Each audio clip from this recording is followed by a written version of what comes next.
Hello everyone, welcome to Downtown Tailoring. In today's video, I'm gonna give you all the tools you need to successfully manage your serger. And I know that a lot of you are very experienced sewists, and I want you to help me out in something. Please let me know in the comment if I left out something that would be very interesting and important to be presented in this video. So let's go! If you like this video, please give it a like and subscribe. This is my serger. I searched the edge. I'm not supposed to lift the foot, but I'm always do it to help it a little bit, and pretty good. It could be better. And you always can adjust the tension to make it nicer. But as I have just blue thread from the last video, I'm gonna change it for 3 different colors so you can see which thread is which. I'm gonna use today green, fuchsia or red. Oh, another blue. Yes, and blue. And look, I have worked with a lot of people and I can recommend you this. Reduce to 0 the tension in all your threads. Sometimes we don't want because you don't want to lose the perfect tension, but this step will save you a lot of headaches. Then cut the needle thread to break the chain. And then you just lift your foot and then you are gonna pull the 2 threads of the loopers until you get the new thread and you just cut it. You are gonna get the new thread on the needle and then you are gonna thread the needle again. And then you are going to take your 3 threads together and put them towards the back. Then set your tension to the same level that it was before. Usually for regular serger is around 3.5 or so. And then try it on a swatch. And you can see, for example, here I feel like all the thread, the 3 of them are a little bit too loose. But I'm gonna show you later what you can do. First, let me thread it from scratch. Yes! I know I have stopped working when I have to do it, but let me know in the comment if you too. But let's do it. Usually your machine will have a threading chart and it shows each thread in different colors. We are going to start with the first one, which is the green. And of course, first, we are going to pass the thread twice through the thread guide. The threading chart doesn't show it, so I'm gonna do it for the 3 colors. Then I basically have to find the spot on the machine that is shown in the thread chart.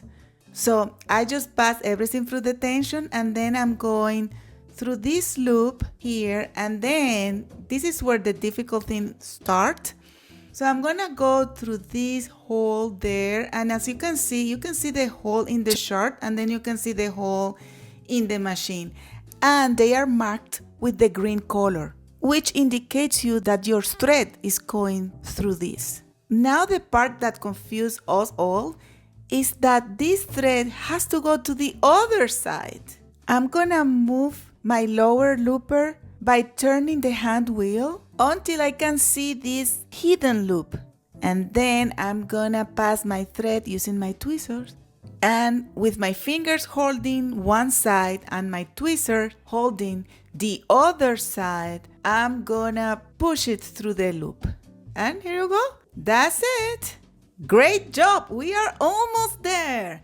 Now, from that point that I just did, we go and thread the looper in 2 steps. The first one is just right there. You can see it, the hole. It's a little delicate, but you can do it. And then you have to go through the other side again. And for that, you have to push the thread. And you have as well to put the looper again manually, turning the wheel to the other side. Don't look the dust in my machine, please. I know it's bad. And I just need to thread the last hole. And if you are still here, you can pat yourself in the back, because we complete the most difficult part and from there is just a piece of cake. For the second thread, we just have to follow this chart, which is of course way easier. Go through the hole first and then connect just right above the tension disc and then put it there. And the points are all detailed, and you just have to follow each step. Red, well, I don't know, pink. If you don't want to get confused, another thing you can do is to count how many points you see in the chart, and then you have to know that you will get all of them. I'm moving again my upper loop by hand just to have it a little bit more comfortable. And if it gets a little bit difficult for you to thread it, you can use a white thread instead. Then the last one, you just go through the tension. And then after that, you will see the needles. And in my case, I have something that is not really so correct because I'm using the left needle, but I'm threading through the right. And it's because I wanted to have my serger a little bit wider. I found that way it looks a little better, more elegant, but it would have been more correct if I used just the right needle. As I have all my thread now, I will just take them, all of them, and I'm gonna put it all of it at the back. And I'm gonna make sure here that it's not caught in anything. Mostly the needle thread very often get over, and then it kind of make it uncomfortable for us to sew. And here you go. I will start with the 3.5 as I told you, because it's pretty much very standard. And then I'm gonna sew, and as you can see, it's not bad, but the tension is kind of too loose, and I can see all the colors, so I see that all the tension that has to be tightened a little bit.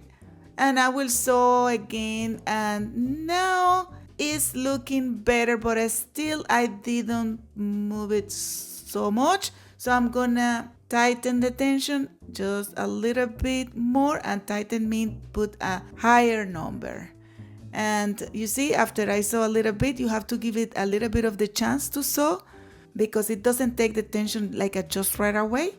And then my last one, I think it's looking, yeah, this one looks good. Probably the needle might be a little bit too tight, but it's okay. And then you can use your serger not just for cleaning the edges, you can use it as well to finish.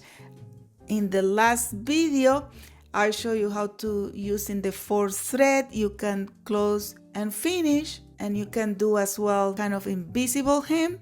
I'm showing you a loop back, and you just have to play with the differential feet and the stitch length to get the stitches that you want.